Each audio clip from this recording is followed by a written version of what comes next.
Good morning, students. I am Neelam Vishnoi from Modern Office Management Department, GWPC Jaipur. आज हम principles of management में से second topic लेने वाले हैं, nature and importance of management. Nature, characteristic of management, प्रबंध की विशेषताएं या लक्षण। First point is management is a distinct activity. प्रबंध एक विशिष्ट कार्य है। तो हम अगर इसको देखें तो प्रबंध शब्द का जो उपयोग है विभिन्न अर्थों में किया जाता है। टेरी एंड फ्रैंकलिन ने लिखा भी है कि प्रबंध व्यक्ति नहीं है बल्कि एक विशिष्ट कार्य है। And they accepted this that it is a distinct activity. We can study it, mastered and even practised it. It is most demanding and challenging activity. Even it convert disorganise resources into useful goods और services. Second is human activity, मानवीय कार्य है। तो प्रबंध एक मानवीय कार्य ही है और इसको मनुष्य ही संपादित कर सकता है। यानी कि कंप्यूटर्स हम यूज़ में ज़रूर लेते हैं, लेकिन जो कंप्यूटर है वो मनुष्यों का स्थान नहीं ले सकता है। इस चीज़ के लिए प्रबंध विशेषज्ञ टेरी हैं, उन्होंने लिखा है कि कंप्यूटर प्रबंध में सहायता तो करते हैं किंतु वो मानव का स्थान नहीं ले सकते हैं। और अगर हम ये देखें तो ये भी हमें ज्ञात होगा कि कुछ दशकों पूर्व पुरुष वर्ग का ही आधिपत्य था, किंतु अब महिलाओं का भी इस कार्य में योगदान बढ़ता चला जा रहा है। We can see many women in human resource organisations, managements, बहुत सारी जगह में महिलाएं भी हमें दिखाई देंगी। Third is an activity dealing with human organisation, मानवीय संगठनों सा प्रबंध का कार्य। तो यहाँ हम देखेंगे management generally deals with an organization, human organizations. Animals have no organizations and hence cannot be managed. तो अगर हम देखें तो पशुओं का तो कोई भी संगठन नहीं होता है और मनुष्य और पशुओं की भीड़ का प्रबंध संभव ही नहीं होता है। तो हम यहाँ पे इसमें ये बता सकते हैं कि प्रबंध जो है मानवीय संगठनों से संबंधित कार्य है और इसलिए बताया भी गया है कि पशुओं का प्रशिक्षण प्रबंधक नहीं होता है, जबकि मनुष्यों का प्रशिक्षक प्रबंधक हो सकता है। Fourth is it take place in formal group, औपचारिक समूह में संपन्न कार्य। तो प्रबंध कार्य जो है वो औपचारिक समूह में ही संपन्न किया जा सकता है। और अगर हम देखेंगे इनफॉर्मल ग्रुप्स क्या होते हैं, वो एक क्राउड ही होता है जिनका प्रबंध करना बहुत मुश्किल है।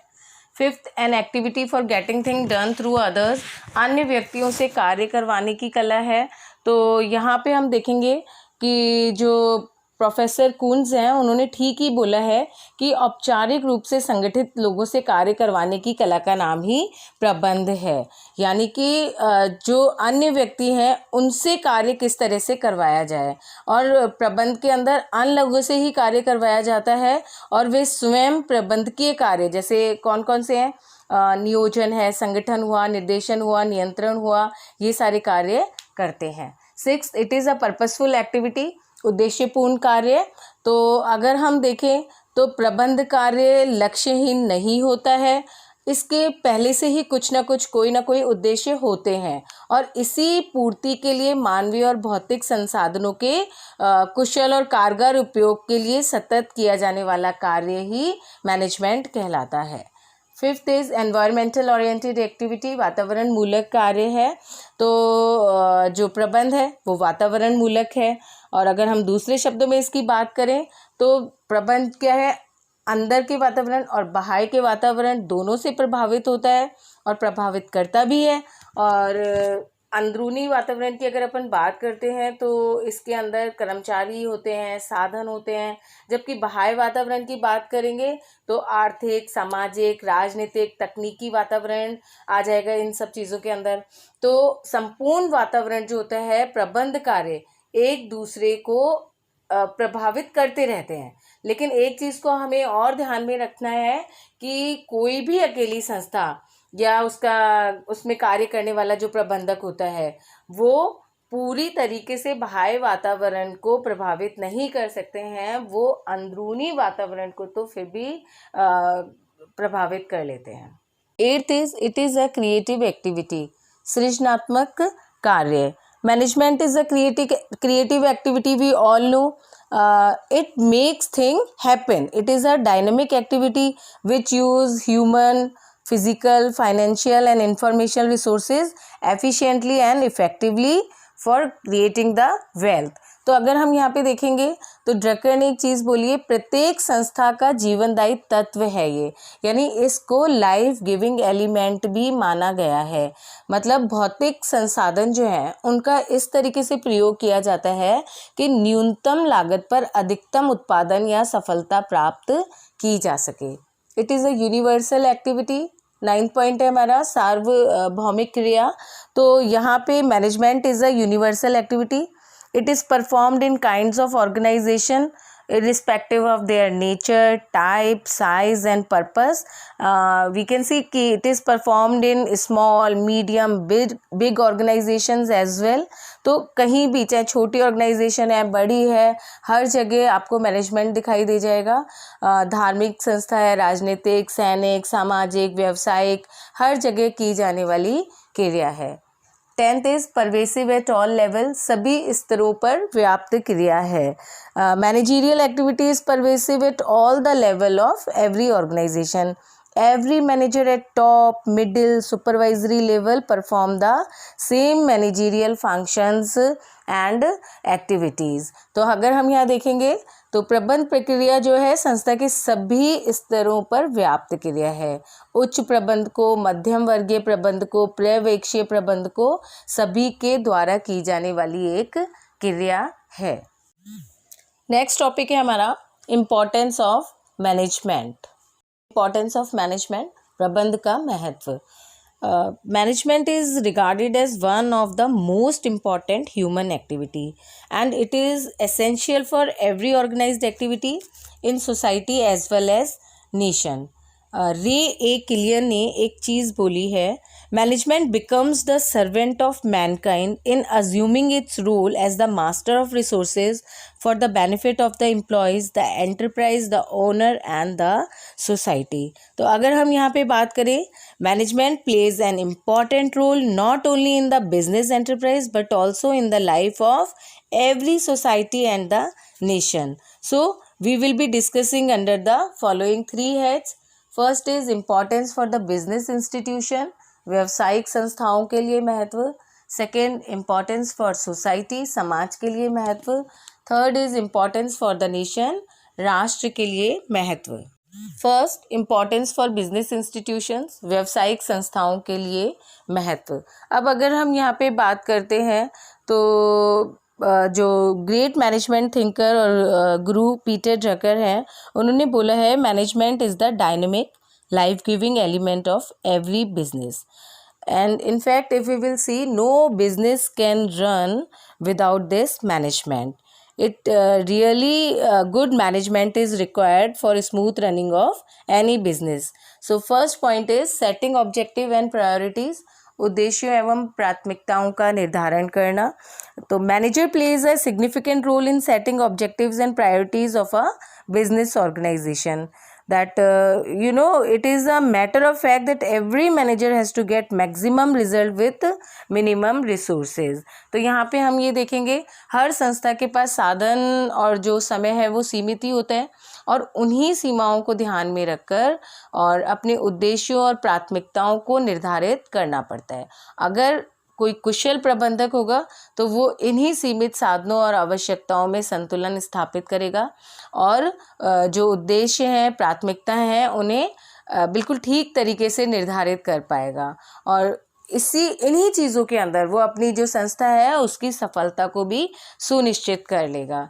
तो यहाँ पर स्टोनर तथा वेंकल ने एक चीज़ बोली है, चूँकि साधन सदैव सीमित होते हैं अतः प्रबंधक को साधनों, लक्ष्यों, आवश्यकताओं में एक संतुलन स्थापित करना पड़ता है. सेकेंड इज अकम्प्लिशिंग ऑब्जेक्टिव, लक्ष्यों की प्राप्ति के लिए management not only set the objective but also strives to accomplish the objective of the organization. What management do?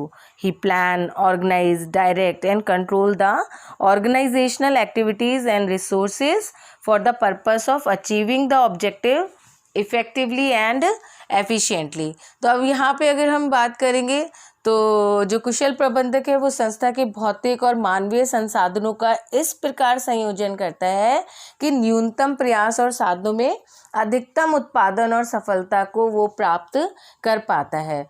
उर्विक तथा ब्रेच ने एक चीज़ बोली है, कोई भी विचारधारा, कोई भी वाद या कोई भी राजनीतिक सिद्धांत उपलब्ध मानवीय और भौतिक संसाधनों के उपयोग तथा न्यूनतम प्रयासों से अधिकतम उत्पाद नहीं करवा सकता है। यह तो केवल एक अच्छा प्रबंधक ही अगर होगा ऑर्गेनाइजेशन में तो उसके द्वारा ही संभव हो सकता है। And now fourth is solving complex problem, जटिल व्यावसायिक समस्याओं का समाधान करना। तो यहाँ पे यही बताया गया है कि जो आधुनिक व्यवसाय है उसका जो स्वरूप है वो दिन ब दिन जटिल और जटिल होता जा रहा है। इसके अंदर क्या हो रहा है, जो न्यू टेक्निक्स हैं और पॉलिटिक्स वगैरह इतनी ज़्यादा होती जा रही है कि कॉम्प्लेक्सिटी बहुत ज़्यादा बढ़ती जा रही है। तो यहाँ पर हर बिजनेस के लिए एक कुशल प्रबंधकों की सेवाओं की निरंतर आवश्यकता रहती है। फिफ्थ इज ओवरकमिंग कंपटीशन, प्रतिस्पर्धा पर विजय। तो यहाँ पर अगर बात करेंगे तो cut throat competition is the order of the day. रोज ही की अगर मैं बात करूँगी तो प्रत्येक 100वीं नई स्थापित की जाने वाली संस्थाओं में से 50 संस्थाएं पहले 2 वर्षों में ही गायब हो जाती हैं तथा 5 वर्षों की समाप्ति पर केवल 1/3 संस्थाओं का अस्तित्व ही रह पाता है। क्यों, क्या कारण है? कारण यही है कि there is a cut throat competition in the market. गली में इतना ज़्यादा कंपटीशन बढ़ता जा रहा है कि छोटी छोटी बातों को लेकर एक इंडस्ट्री नीचे बैठ जाती है। सेकेंड पॉइंट है इम्पोर्टेंस फॉर सोसाइटी, समाज के लिए महत्व। अब अगर हम यहाँ बात करते हैं, प्रभावकारी प्रबंध सुदृढ़ समाज की एक बहुत महत्वपूर्ण आवश्यकता होती है। इसकी समाज में महत्वपूर्ण भूमिका है और यह क्या करता है, सामाजिक समस्याओं का समाधान कर सकता है। और अगर हम यहाँ पे बात करते हैं सोसाइटी के बारे में तो effective and efficient management plays a powerful and purposeful role in the welfare of the society. First point is integrates interest of various groups of society, यानी कि समाज के विभिन्न वर्गों के हितों में सामंजस्य पैदा करता है। तो यहाँ पे हम देखेंगे कि सभी संगठन कुछ सामाजिक समूह के प्रति उत्तरदायी होते हैं और प्रबंधक उन समूह के साथ संबंधों की कड़ी का एक बहुत अच्छा कार्य करते हैं। तो यहाँ पे यही बताया गया है कि all organisations are responsible to certain social groups and management is the link to these social group, and these include investors, leader, customer, employees, local community, etc. Second is it provides goods and services, वस्तुओं तथा सेवाओं की उपलब्धि। तो यहाँ पे देखेंगे कुशल प्रबंध ही समाज को न्यूनतम लागत पर अच्छी से अच्छी वस्तुएं सेवाएं भी यथा समय यथा स्थान उपलब्ध करा सकता है। और जो चीज़ें हम उपयोग में लाते हैं वो कुशल प्रबंध के अभाव में केवल एक हमारा सपना ही हो सकता है। अगर अच्छा मैनेजमेंट नहीं है तो कभी भी हम उन चीज़ों को पा नहीं सकते हैं। तो efficient management delivers wherever whenever the goods and services are needed. Third is it generate employment, रोजगार की उपलब्धि। तो कुशल प्रबंध समाज के लोगों के लिए निरंतर रोजगार के अवसर उपलब्ध कराने में सक्षम होते हैं। और इसके अंदर क्या होता है कि management helps to create jobs for the member of the society. Sound management constantly strives for expansion and diversification of business every time it makes innovations. Fourth is promotes social upliftment, सामाजिक उत्थान में योगदान। Management can contribute to the social upliftment. It helps to eradicate poverty, starvation, untouchability, injustice toward minority groups, women class conflicts etcetera. तो यहाँ पे अगर हम बात करेंगे अपलिफ्टमेंट की तो दुनिया के सभी देशों में अनेक सामाजिक समस्याएं होती हैं। गरीबी होती है, बीमारी हो गई, छुआछूत हो गई, अज्ञानता हो गई। तो जो कुशल प्रबंध है वो इन सामाजिक समस्याओं के निवारण में सहयोग करने में, सामाजिक उत्थान में बहुत ही बड़ा योगदान देता है। फिफ्थ है प्रोटेक्ट सोशल कल्चरल वैल्यूज़, सामाजिक सांस्कृतिक मूल्यों की रक्षा करता है। तो यहाँ पे मैं बताऊंगी कि management is regarded as the stabiliser of society and guardian of tradition. Sound management always help safeguarding the socio cultural values and traditions.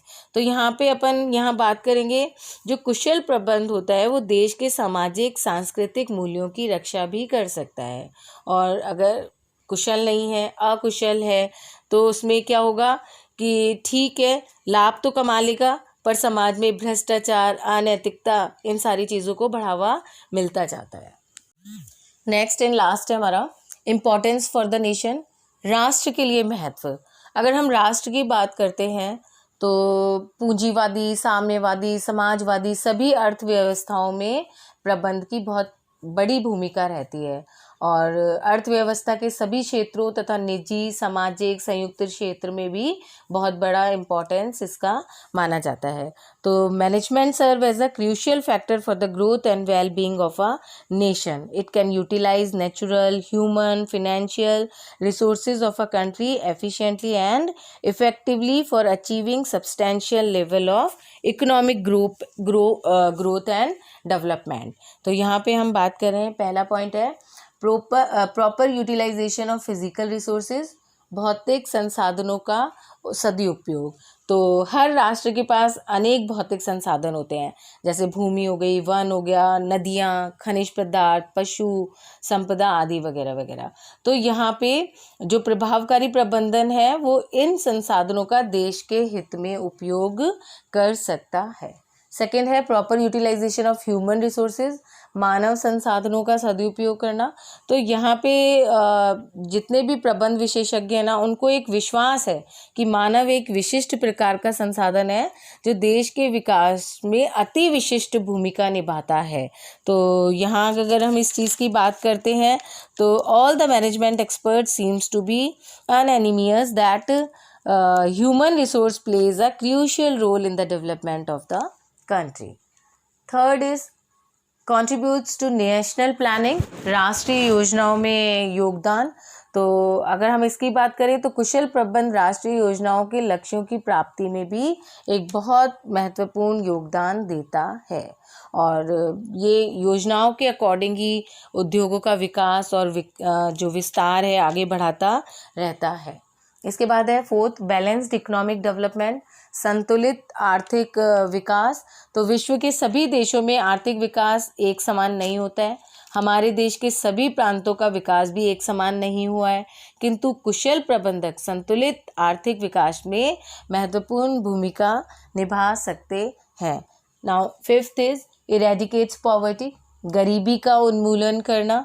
तो यहाँ पे अपन बात करेंगे कि poverty has been mankind's lot through the ages and still continues to be one of the biggest problem in a large number of countries.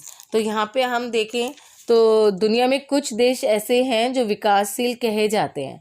विकासशील राष्ट्रों में लगभग आधी जनसंख्या के पास खाने पीने को, रहने को, ओढ़ने को न्यूनतम साधन भी नहीं होते हैं। तो ऐसे देशों में कुशल प्रबंध की आवश्यकता सर्वाधिक होती है। Thank you.